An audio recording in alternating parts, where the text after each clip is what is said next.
नमस्कार, आप देख रहे हैं लाइव इंडिया हर पल। मैं हूं आपके साथ रेखा मिश्रा। झारखंड की बेरमो विधानसभा सीट पर इस बार त्रिकोणीय मुकाबला साफ तौर पे नजर आ रहा है और इसकी वजह है जयराम महतो। जयराम महतो ने जब से बेरमो विधानसभा चुनाव को लेकर के अपना नामांकन पर्चा भर दिया है, उसके बाद से ही ये सीट पर सबकी नजर टिकी हुई है।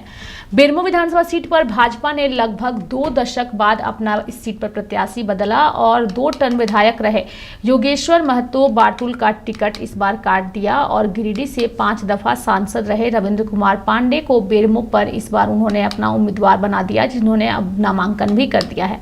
2019 के लोकसभा चुनाव में सांसद रहते रविंद्र कुमार पांडे का टिकट काटकर भाजपा आजसू गठबंधन के तहत गिरिडीह लोकसभा सीट आजसू के खाते में चली गई थी और आजसू की ओर से चंद्र प्रकाश चौधरी को उम्मीदवार बनाया गया था। उसके बाद 2019 के विधानसभा चुनाव के समय यह चर्चा थी कि रविंद्र कुमार पांडे को या तो राज्यसभा का सदस्य बनाया जा सकता है या बेरमो से टिकट दिया जा सकता है।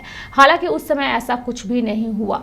हाँ, यह जरूर हुआ कि 2019 विधानसभा चुनाव में रविंद्र पांडे के पुत्र विक्रम पांडे को से प्रत्याशी बनाया गया था, लेकिन वह सीट निकालने में सफल नहीं हुए। लोकसभा चुनाव में नहीं मिला था टिकट। बता दें कि उसके बाद से रविंद्र कुमार पांडे के राजनीतिक भविष्य को लेकर तरह तरह की चर्चा होने लगी।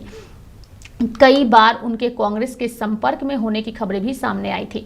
इस बीच 2024 के लोकसभा चुनाव में भी गिरिडीह सीट भाजपा आजसू गठबंधन के तहत आजसू के खाते में चले जाने के बाद रविंद्र कुमार पांडे फिर से वंचित रह गए थे। विधानसभा चुनाव में पार्टी ने उन्हें इस बार उन पर भरोसा जताया और उन्हें टिकट दिया।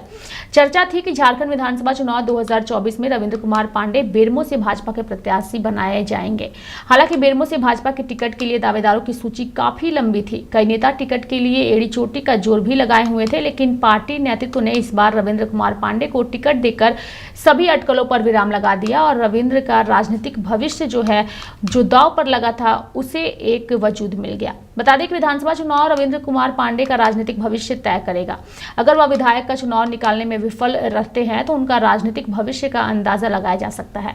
राजनीति में बने रहने के लिए उनके लिए सीट निकालना बहुत जरूरी माना जा रहा है। हालांकि रविंद्र कुमार पांडे 4 बार सांसद रहे हैं, इस कारण क्षेत्र में किसी परिचय के मोहताज नहीं है। रविंद्र कुमार पांडे की सबसे बड़ी खासियत यह रही है कि लोकसभा चुनाव में टिकट से वंचित होने के बावजूद उन्होंने जनता से संपर्क बनाए रखा और छोटे छोटे आमंत्रण में भी लोगों के बीच मौजूद रहे। अब देखने वाली बात होगी कि यह चुनाव उनके लिए कैसा रहता है। वहीं दूसरी ओर कांग्रेस प्रत्याशी अनूप सिंह के लिए भी यह चुनौती है। चूंकि बेरमो सीट पर बीजेपी से रविंद्र कुमार पांडे के मैदान में उतरने से कांग्रेस प्रत्याशी जयमंगल सिंह उर्फ अनूप सिंह के लिए चुनौती बढ़ गई है, क्योंकि दोनों के चुनावी मैदान में मौजूदगी से बाहर से आकर बसे वोटरों के बीच वोटों का बंटवारा होना तय माना जा रहा है।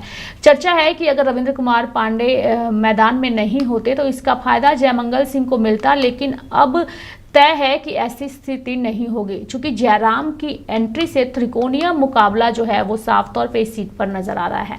झारखंड लोकतांत्रिक क्रांति मोर्चा के सुप्रीमो जयराम महतो ने डुमरी के साथ साथ बेरमो सीट से भी नामांकन खरीद कर दिया है और चर्चा है कि जयराम की इस एंट्री से भाजपा और कांग्रेस दोनों प्रत्याशियों की मुश्किलें बढ़ गई है और वो जयराम महतो से दोनों ही पार्टियां डर चुकी हैं।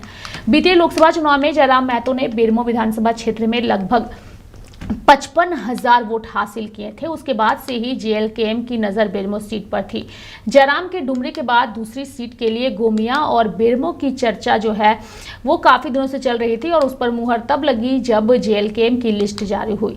बेरमो से चुनाव लड़ने की सहमति को लेकर के ही यह कयास लगने लगे थे कि यह सीट पर त्रिकोणीय मुकाबला होगा और त्रिकोणीय मुकाबला अब साफ तौर पे नजर भी आ रहा है। चूंकि जयराम महतो जिस तरीके से अपने क्षेत्र में लोगों के बीच मुखातिब हो रहे हैं और तमाम बयान भी उन्होंने बेरमो सीट को लेकर जारी किया है, उसे भी हम दर्शकों को सुनाएंगे और राजनीति में आना और बेरमो की जनता से अपील उनकी किस अंदाज में हुई है वो तमाम बयान हम सुनाते हैं आपको।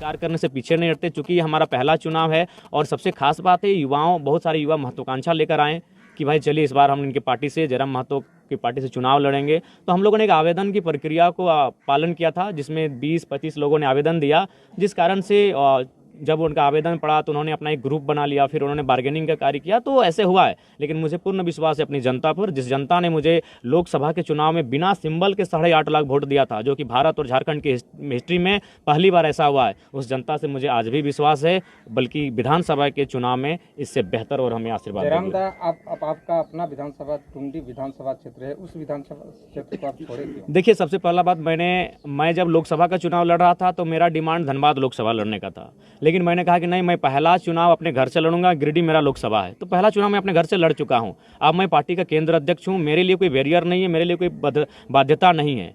मुझे मांडू में, जबकि आज अगर बेरमो और गोमिया की तुलना में मांडू मेरा सबसे ज़्यादा प्रचार प्रसार रहा है, मांडू में एक माहौल भी बन चुका था मेरा चुनाव लड़ने का, तो चूंकि मैं पार्टी का केंद्र अध्यक्ष हूँ और केंद्र अध्यक्ष के लिए कोई बैरियर नहीं होता है।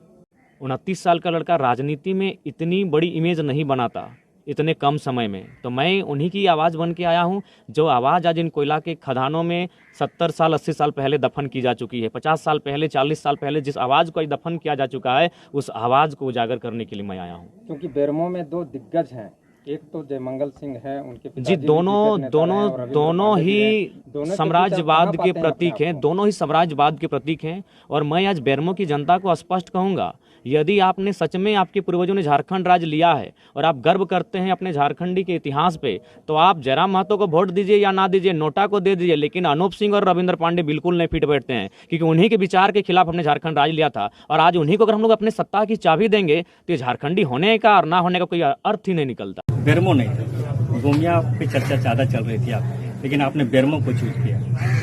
देखिए, हम लोग युवा हैं और चुनौतियों को पसंद करते हैं। बेरमो का चुनाव कह सकते हैं, झारखंड अलग राज्य की जो लड़ाई थी, जिस दौर में हमारे पूर्वज अपने घरों से बाहर निकलकर जिन लोगों के खिलाफ, जिस विचारधारा के खिलाफ लड़ाई लड़ रहे थे, बेरमो का चुनावी माहौल आज उस दौर में आके खड़ा हुआ है। जिन लोगों की विचार के खिलाफ जाकर हमने अलग झारखंड राज्य लिया है, आज वही लोग बेरमो में शासन कर रहे हैं। इसलिए आज न बेरमो में सामाजिक न्याय की बात होती है, न समाजवाद की बात होती है। बेरमो में केवल और केवल व्यक्तिवाद, पूंजीवाद और साम्राज्यवाद की बात होती है। और लोकतांत्रिक भारत के लिए न पूंजीवाद सही है, न व्यक्तिवाद सही है, और न ही साम्राज्यवाद सही है। इसलिए बेरमो मेरा राजनीति में आना ही एक मकसद है, एक उद्देश्य है, और वो उद्देश्य बेरमो में पूरा हुआ दिख रहा है। वहाँ मुझे स्थापित करना है सामाजिक न्याय को, वहाँ मुझे स्थापित करना है समाजवाद को। अगर बेरमो फतह होती है तो केवल बेरमो से मुझे लगता है समाजवाद की एक नई कल्पना को आधारशिला के माध्यम से तय किया जाएगा।